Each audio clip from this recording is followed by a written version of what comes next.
So for this assignment, I'm going to be referencing your class notes. So for the first question, we are asked to explain what does it mean for AKT to be activated. So to understand that, we have to go through the signaling pathway. So for the first step, we have that the ligand will bind to the RTK receptor and it will become activated. Then we move to a second step that sometimes occurs, sometimes it doesn't, which is where an adaptor protein will bind to the receptor. If this doesn't occur, we can skip to the third step, which is where PIP3 will bind to the receptor and it will become activated.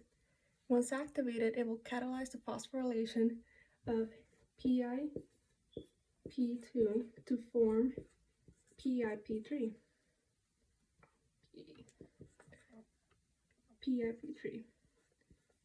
Which will then bind PDKI K1, which will phosphorylate the AKT, and that will leave the membrane. Once it left the membrane, it will also be phosphorylated by mTORC2. So what does it mean for AKT to be activated?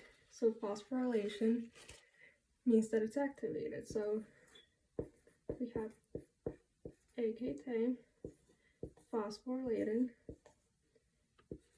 by PDK1 and then phosphorylated by mTORC2. So as we know, P21 is a type of tumor suppressor. So I'm still on screen. P21 suppressor. And it does this by inducing a type of cell cycle arrest, where it basically gives the cell the opportunity to attempt to fix any damages by preventing or blocking that transition from, like, example G1 to the S phase. So obviously it has an important role, especially in a type of cancer cell. So the problem with AKT always being phosphorylated, always being active, is that AKT, when it's active, it prevents or blocks P21 from doing its job. So